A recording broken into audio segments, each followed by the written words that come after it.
Hello, it's Bill, the knee pain guru. Welcome to Thursday, March 12th, 2020. Today we're going to talk about how knee pain makes you feel depressed. Make sure to give the video a thumbs up, like and subscribe to the channel, as well as share with your friends, family, and loved ones that are suffering with chronic pain.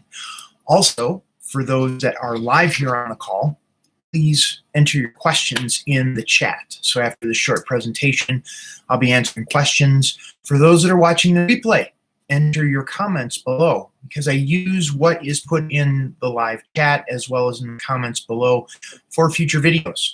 The comments, the questions, the situations that come in.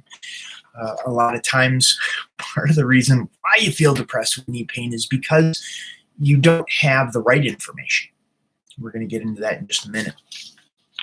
So, thumbs up, like and subscribe. Turn on notifications for future videos. So, how knee pain makes you feel depressed.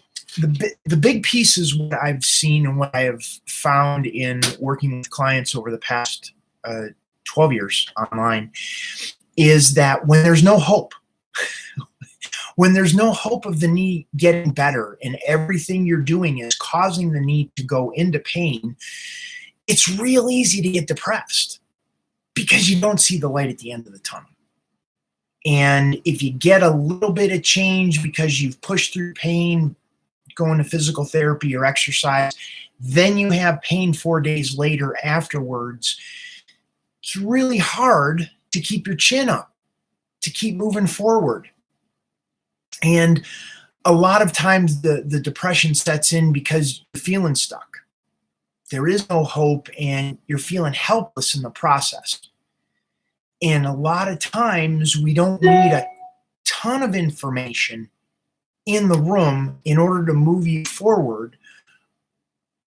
We need to understand what to do, when to do it, a way of evaluating to determine if it's working or not, and then how to implement from there.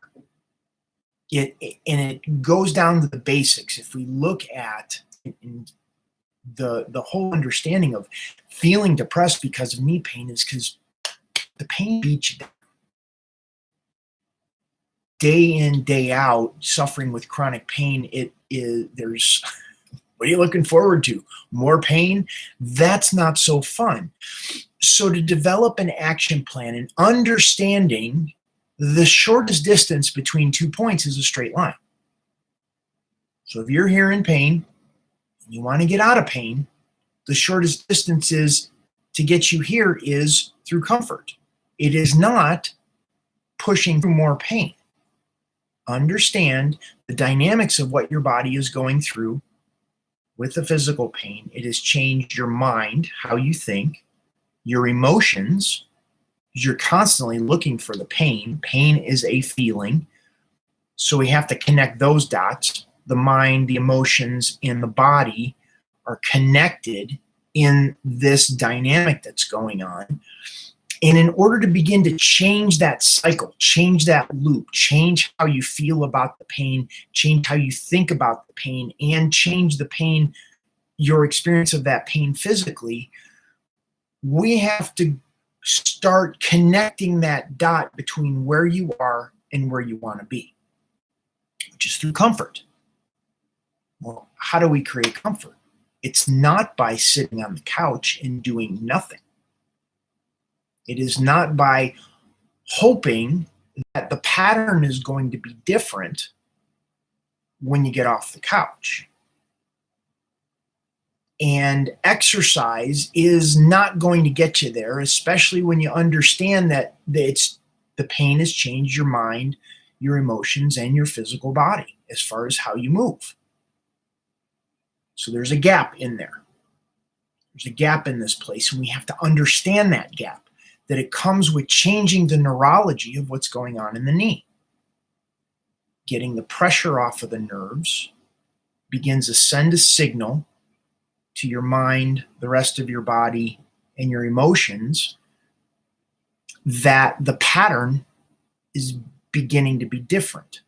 When we create comfort, we engage a different part of your neurology, a different part of your nervous system that allows you to begin to unwind and let go of those patterns that the body has taken on from pain. Just making sense? We've got a few people on the line. Makes sense? Give it a thumbs up. If it doesn't make sense, please ask questions because I'd like to clarify this. It's important to know that in order to move forward with anything, and a lot of people get frustrated with Bill because it's like, well, he didn't tell me exactly what to do. Here's the piece. We have to get our mind around a different concept before we can start implementing a plan. If what I'm saying here doesn't make sense, and you're going to go implement something that doesn't make sense, you're still going to be in this place of disempowerment, being a victim to what's going on with your knees. And I don't want that for you. I want you to understand the process, understand what's happening in your knees, what's happening in your mind, what's happening in your emotions to empower you to shift those patterns. Because otherwise, you're going to end up in the same place as you are right now watching this video the first time. And that doesn't do anybody any good. We have to begin to shift the pattern permanently.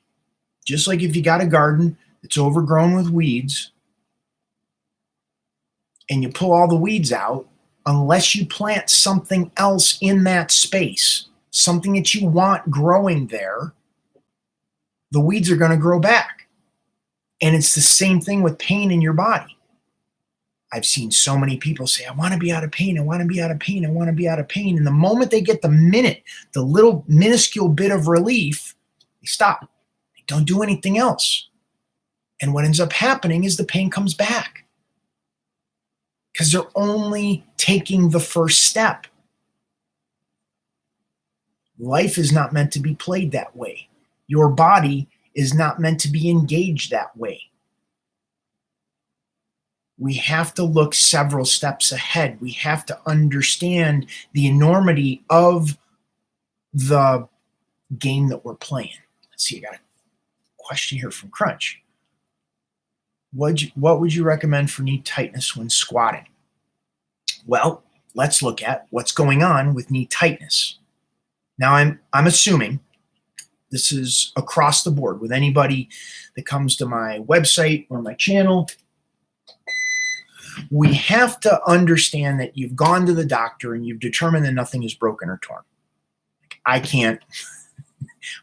We have to turn on the lights before we could straighten up the living room. So we're going to assume there's nothing broken or torn in the knee, and then I would take it from there in terms of how can we change the pattern that's going on. The knee has taken on a certain pattern when you squat. Now, Crunch, I'd ask you, are you just talking about body weight squat? Or are you talking about going to the gym and squatting with weight on your shoulders? There's a completely different pattern that's going on in the body depending on the understanding of what type of squat we're talking about. Does that make sense?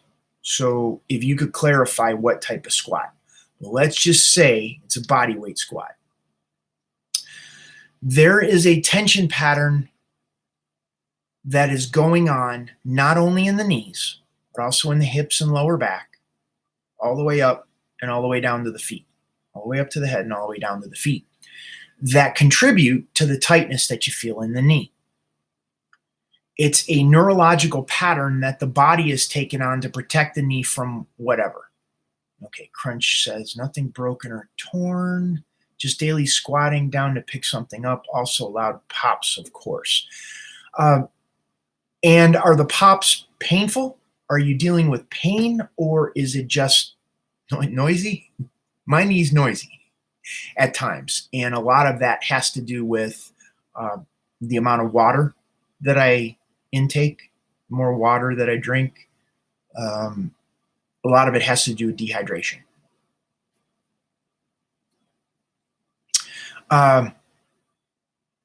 So a lot of times the joint is adjusting. That's what I feel in my left knee. That's what I had, the ACL reconstruction. I had 2 pieces of meniscus removed from my left knee. So there is, from time to time, there's a little bit of readjusting that's going on. It doesn't hurt, goes back into place. I believe that's what the body is meant to do. Our skeletal structure, the muscles, the tendons, the ligaments pull on that structure. And because of excess tension that is happening, which can create tightness, yeah, if you want to support me, head over to my website.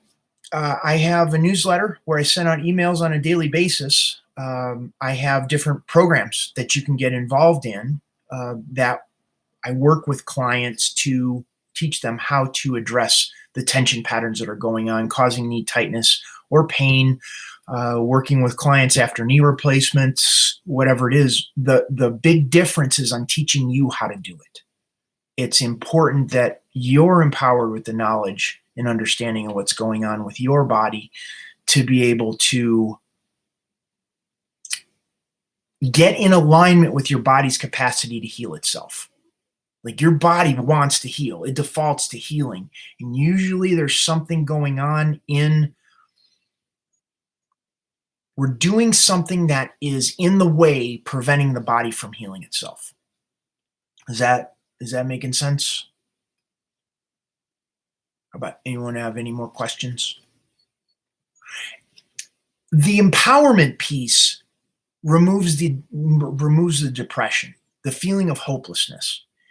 If Crunch, for instance, if you understand the pattern that is causing your knee tightness, and now you have 3 simple steps that you can implement later today that is going to start giving you an experience of relief that's different than when you're squatting right now. Now you're going to have hope. But it's not like this completely out of pain. We're giving you baby steps to move you in that direction so you don't have the tightness in your knee or the pain in your knee or whatever the case may be. We have to take that whole elephant and break it down one bite at a time. So if you've been in pain for weeks, months, years, I've had some clients that have been in pain for decades. And what ends up happening is to wrap their head around being completely out of pain is very difficult.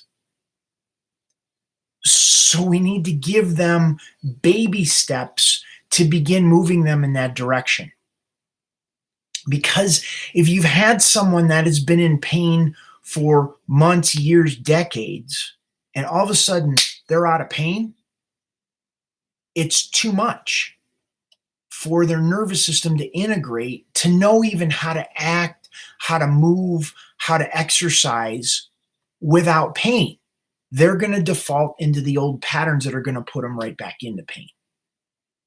It's important we understand how the neurology works, how our minds work, how our nervous system works when it integrates a change in the neurology.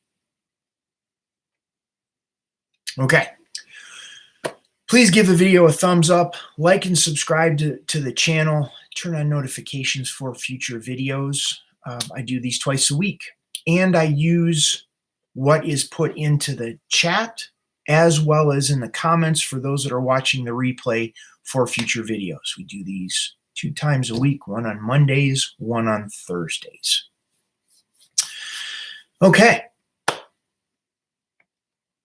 For those that are wanting a next step, you can head on over to my website, thekneepainguru.com. I have a newsletter there. I send out daily emails that educate people on this approach, the focusing on comfort, changing the neurology, supporting the body in a way to move it to a place where it can heal on its own. There's information over there. If you're receiving my newsletter already, there was a link in this email that gives you where you can go for more support. Okay. This is Bill Paravano, the Knee Pain Guru, thanking you so much for being here. Have a wonderful day, and I will see you on the next video.